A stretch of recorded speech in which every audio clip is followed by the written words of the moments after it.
Just the other day on my group call with the guys in the program, I started it off with one simple question. I asked them, what is the one thing preventing you from getting her back? Now, the thing I'm most proud of before telling you that answer is that no one blamed their wife for their circumstance. No one said it was the therapist, her family members, her mental health, or anything outside of themselves. And that alone made me smile because I knew that it would lead to success for each and every one of them. However, as far as the answers come, a lot of men said things like a lack of discipline, self-sabotage, and the most common one was fear. And they're right. If they overcame a lot of those internal issues, then they would become more of the men that they needed to be to save their marriage. But not one person said the most common reason why she was pulling away. And that's because simply it's unknown. No one taught you this phenomena with women, relationships, and attraction. I wasn't even taught this in years of grad school, spending well over $80,000. And because of this, you've been playing chess without knowing the moves. See, it's not about trying harder to get her back. It's about knowing the exact things men do to save their marriages and doing those exact things yourself. It is about unlocking the secret skills they mastered to pull their wife back in. Today is about giving you the most important of those skills. I'm gonna show you what that skill is, why it drew her in the first place, how and why you lost it, and then finally the best way to get it back even better than before. In telling you what this skill is, let me share a story that really encapsulates this idea of it. I'll never forget the couple that helped me truly grasp the power of frame. Let's call them Matt and Sarah. Matt was a good man. He was loyal. He was really hardworking, and his heart was fully in. But when his marriage started to crumble, he did what most guys will do, what you most likely did. He started to give her everything. He begged her to go to therapy. He started reading all the books every second he could on relationships. He started changing his habits. He started working out more. He started cleaning. He started coming home early, you name it. He even started taking cold showers because she once mentioned that she wished he had more discipline. He was checking box after box, but she didn't care. In fact, the more he tried, the colder she got. The more emotionally invested he became, the more emotionally distant she became.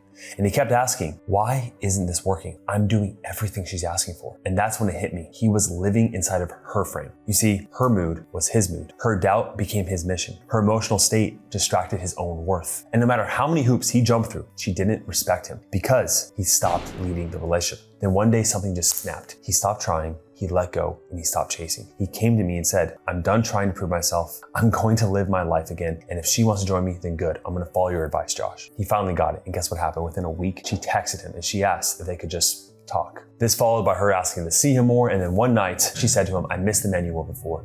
I wanna come home. In that moment, I've seen it all before, but I was able to fully understand after Matt's story that frame is not really about control. When Matt stopped orbiting her emotions and became his own planet again, so to speak, she couldn't help but be drawn back into his world. All right, so what is frame? Well, it's a psychological filter through which reality is interpreted, and whoever controls the frame or has a stronger one controls the meaning and where the relationship is headed. In relationships, it is the emotional container. It decides who leads and who follows and what behavior is acceptable. And actually, most importantly, what identity that you must hold between each other, okay? Now again, it's not about control, it's emotional leadership. And as the man, you, yes, you, must have the stronger frame of reality and dictate where the relationship is going. All right, now let's talk about why frame sustains a relationship. Now, before I jump in and tell you how you lost frame and how to regain it, I'm gonna share with you 4 reasons frame works to maintain the health of your relationship. Now, this is gonna fall into the acronym of FIRM. Now, F stands for foundational safety. As a man who has a strong frame, you are meeting one of her core emotional needs of safety. According to attachment theory,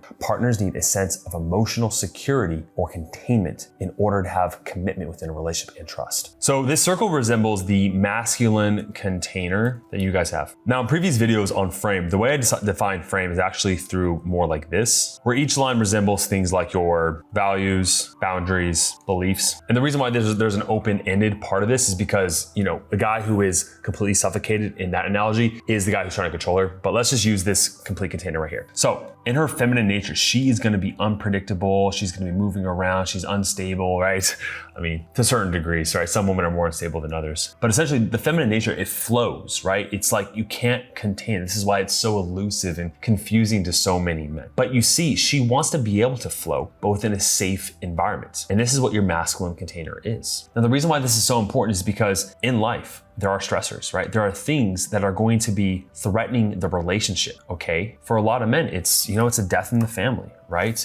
It could be a personal illness, mental or physical. I've seen these things where a financial hardship is another one. These things are going to happen, and she needs you to have the strength to know how to deal with it, to work through it, to maintain your sense of composure and strength. Now, what's really bad is if you start to break this within yourself. If you start to, let's say, look at other women, you're breaking the relationship by bringing focus outside of that container. See, a lot of men, they think of the word protector. They think, oh, I'm going to physically protect her. I'm going to, when we're walking on the sidewalk, I'm going to make sure she's on the inside to protect her. I'm going to open her car doors. Yes, do those things. But we're talking about more environmental factors and your own emotions and beliefs that are actually causing threat and danger in her emotional system. You're not just physically protecting her. You're also giving her attention outside of the relationship, which causes her to feel uncertain. Not being conscious with her, not leading her and making sure you know what's best for her. These all weaken your frame. Now, this consistency of safety over time leads her to hold space within you and connect with you more often, physically and emotionally. This creates predictability in an unpredictable emotional world, which builds trust. The I stands for independence of validation. A masculine frame reduces codependency. Say that again. A masculine frame reduces codependency. Without frame, men often abandon themselves to keep the peace or to gain approval. This creates neediness, resentment, and eventually the collapse of polarity or attraction within the relationship context. Now, for Matt and Sarah, he started to give her everything she wanted. He told himself the story that she was his one and only, and without her, there was no point. She was the soulmate, and he would do anything for her. And because of this, he did what most men do in relationship. He began to sacrifice pieces of himself to keep the peace, to make sure she was happy. He couldn't sit with her conflict and uncomfortable emotions. And I always tell you guys on this channel that your ability to remain happy in a relationship is oftentimes correlated with your ability to say no to her consistently, okay? To pass her test. Matt moved to another state for her. He got a new job. He started working more hours because she had a lavish lifestyle. So what did he do? He sacrificed, and then he sacrificed. But deep down, he thought she would leave him if he didn't give her what she wanted. So what did he do? He weakened himself in the process. And there sat a man who thought he gave everything to a woman who didn't appreciate it. And I'll tell you what Matt should have done in the next points, but just know that this deep core wound and need for validation from her is what a man goes through that honestly has him lose all respect. Now, the R stands for reproductive filter. Now look, women evolved to test for strength. Evolutionarily speaking, women had to choose a mate who could protect and provide under pressure. I talked about how to protect and what that looks like in the analogy I gave you. Just know that her subconscious is wired to test every man she's with. Every woman will test every man to the end of time, okay? She's asking, can he hold the center even when challenging, even when changing my mind, even when I express big emotion? Is he gonna remain who he is? Because she doesn't want to change you. She wants you to know who you are. This isn't malicious. It is an ancient subconscious fitness filter, okay? If he collapses, it signals weakness. If he stands firm with warmth, it signals strength, safety, and competence. I have a whole video on tests and how to pass them with the framework at the end of this video. You can watch it. Just know this quote: every moment of your life is either a test or a celebration. The same is true about every moment with your woman, only doubly so. Not only is her simple existence a test for you, but one of her deepest pleasures in intimacy is testing you and then feeling you are not moved off course by her challenge. The most erotic moment for a woman is feeling that you are Shiva, the divine masculine, unperturbable, totally loving, fully present, and all-pervading. She can't move you because you already are what you are, with or without her. She cannot scare you away because you already penetrate her in fearless love, pervading her heart and her body. She cannot distract because your one-pointed commitment to truth will not bend to her wiles. Feeling this of love and freedom in you, she can trust you, utterly surrender, open up, her testing and celebration of love. I've read that quote from David Data, I don't know how many times, but in writing this video, in this game of life and love, right? Her deepest intimacy, her desire is to connect in the feminine. She wants to connect, but in order to connect, she has to know you are whole, you are full. And the only way to do that is to press up against you because the masculine grows through challenge. You see this? All right, the M stands for masculine leadership, signaling mating fitness. Just know, without frame, the relationship becomes chaotic. You're not able to hold that stability for her. The boundaries dissolve. The masculine-feminine polarity dies. And the woman feels unseen, unled, and eventually unattracted. Therefore, she leaves, right? But with frame, the man defines his direction, values, and emotional tone. He knows what he wants and he goes for it every single day. The woman feels safe to relax, express, and connect. Conflict becomes constructive, okay, not destructive. And respect and attraction will compound more and more and more over time. Now let's talk about the third principle, why men lose frame in relationships. Look, I'm not gonna sugarcoat things for you. You got weak. Now there are 4 main reasons why you lost this frame and became weak. I'll share those with you and then show you how to regain it after that. But let's break this down. The first reason is that you tied your identity to her reactions. You see, when a man doesn't have a deep-rooted sense of self, he starts using her emotions as his compass of how to act, how to be. See, you began to attach your positive sense of self to her positive reactions. When she was happy, aroused, joyful, playful, it filled you up like never before. Now, because of that positive attachment, equally, you became tied to her negative reactions as much. You see, when she's cold, bitter, and resentful, crumble. She becomes the judge of your own worth. You value peace so much, but you tied it to her reactions, AKA her frame. Is this clicking for you? Imagine yourself sitting there, not knowing how to react or who to be unless you got confirmation from her. On the surface, this may sound normal, right? I should adjust to her emotions, right? Shouldn't I change what I do based on what she reacts to? No, you should already know how to respond based on your truth, your values, and your own boundaries, okay? The second reason is that you've confused people-pleasing with love. Now, most men were raised by their mothers like myself. You see, I was taught that love is when you please the woman in your life, starting with mom. I remember when my mom would come home stressed from work and I would walk up to her, Mom, I did all the chores, I did all my homework, do you need help with anything? I was being a good little boy, right? I was trying to get mom's positive attention, AKA her love. I remember the few times she was upset with me and it crushed me. I didn't know what to do. I was anxious, okay? So I learned through that performance that if I'm not doing something, then I'm not lovable. Does that click for you? Play that back again. So if I wasn't doing something for her, how could I love myself, all right? The third reason is that you become outcome dependent. Now, the moment you lost her is the moment you feared losing her more than losing yourself. Whether you are conscious of this or not, there is a voice inside of you that knows what's best for your life. The closer of a relationship you have with God, your purpose, your divine mission,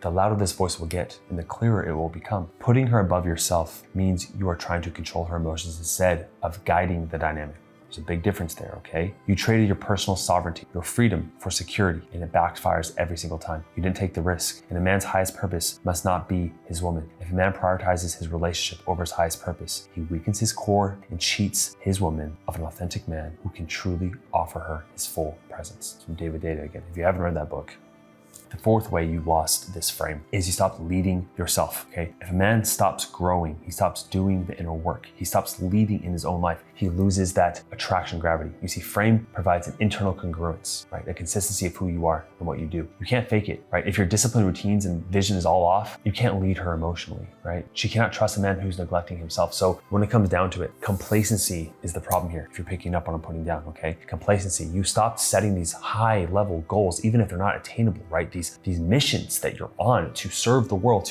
I want to be a good vessel. I want to practice gratitude. I want to serve others. I want to build my own body. I want to be a role model for everyone in my life. I want to walk into a room, people respect me. They want to get to know me. I want to be that guy, right? The kids say him, right? I want to be that guy. I want to be, and even when they come up to me and they give me all these praise, I don't care. It's not for me. It is for what I am serving. You see, you become unstoppable when you put that mission outside of yourself. All right, let's look at a couple situations about how you could lose frame in reality behaviorally. Okay, so let's say she criticizes. A lot of men will say she jabs, she stabs, she pokes, she spews venom at me. Now, the frame holding response when she does that is to validate and to be unreactive. A man who loses frame would say things like, that's not true. Why would you say that? He gets defensive, he gets dismissive, and he gets reactive. Another prime example is, let's say she starts to pull away. She takes space. Of course, the only way to lose frame in that regard is to react and chase, okay? To use logic to try to beg her to come back. You know all the mistakes. The way you hold frame is you say, all right, you're doing what's best for you. I totally respect that. I'm gonna sit here and I'm gonna take responsibility for how this came to be, and I'm gonna focus on bettering myself. Now let's talk about how to regain the frame. Now, before I give you the 4 top ways that you can regain frame pretty instantly, what I've seen more than anything else is one of the reasons why you lost frame is that you had no one to really hold your feet to the fire, to challenge you, to kind of smack you on the shoulder, emotionally speaking, that you are falling off your path. Because you're investing so much into your work, your career, and your family, you don't have a group of other men and other coaches and people to keep you on that path. Everyone has a coach. LeBron spends $1 million a year on his body and fitness, okay? The top people have coaches. And this is one of the main reasons our men succeed in the program when they get in, is because there are so many other men guiding them towards their ability to maintain frame. You see, iron sharpens iron. When you're with other men, you get challenged and Honestly, a strong man is able to go into this, and that's what helps him grow the fastest. So if you want that fastest ability to regain your frame, to get back her attraction, trust, and respect, click the link down below right now to set up a free strategy call with our team. Just make sure when you're filling out the application and you're answering all the questions that you are fully committed to show up to that call and to give it your all, because we're gonna give our all to help you. All right, just like every other part of this video, there are 4 steps to regain frame. The first one I've already alluded to a little bit. It is to stop reacting and start responding.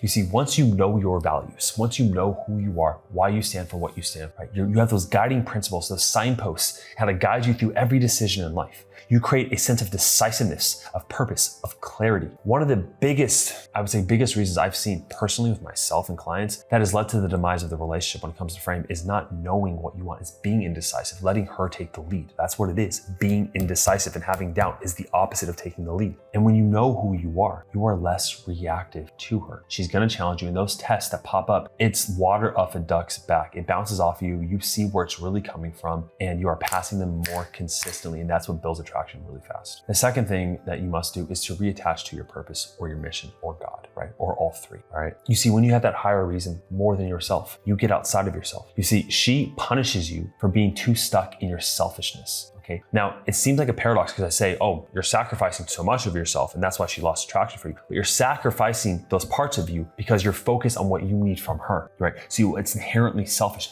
And when you start to set your reason for your guiding principle of life to be your purpose, whatever it is for you, I mean, that's what draws people in, right? People have a purpose higher than themselves, right? They're just drawn by it. They're just pulled by something greater, and they're so passionate about it, and it's their reason for being, their ikigai. And that alone is one of the most attractive things that you could do, is to reattach to your mission, to find that. The third one is to master the paradox of attraction. In essence, to want her in your life, to know how to desire her, but not need her. Now, this is not a logical process, right? It is your ability to essentially express your desire, go after her when you want to. If and when she rejects you because of a test, you are unaffected by it, okay? And knowing how to master that is one of your key skills in reactively proving that you are the man for her, that you've changed. And for the fourth one, I'm gonna share the final part of Matt and Sarah's story. Matt spent months doing everything right?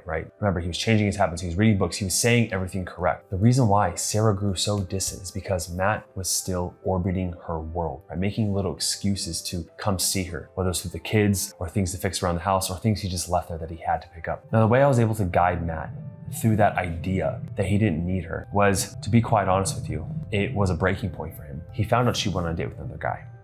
Now, she swore nothing happened and he believed her. It was just a date, but something did snap inside of him because her ability to do that, he didn't feel resentful. He understood why she did. She was doubtful. He wasn't the man that he was supposed to be. Those outside influences really took a toll on Matt in the relationship, and he just wasn't that guy anymore for her. But the way he interpreted it from God, he said, of her going on a date with another guy, is that it is possible they can live different lives. And the thought of that before was just so heart-wrenching that, like, no, this is destiny for us to be together. But he said, what if it wasn't? What if we were just a lesson for each other? And that's okay. In the moment, he just let go of, like, I don't have to force myself to get back with her. He didn't have to force anything. That's when it all shifted. And he didn't reach out to her, and she didn't call him immediately.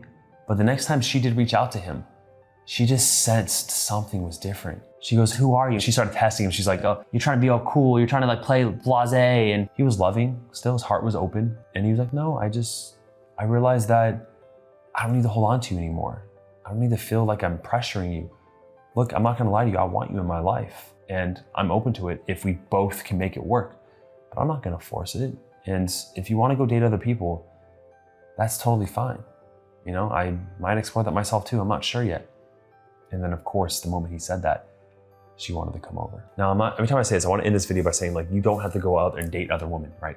The action of that, right, is not going to bring her back, because a lot of people think, oh, if I just go date another woman, she won't. No, it was his internal shift, honestly, that led her to really feel that he was a different man, okay? And that ability to let go of needing to control her frame and just focusing on yours is what will bring her back. Now, here's that video on test I talk about. Again, you can set up a call with our team down below. Thanks for watching. I'll see you in the next video.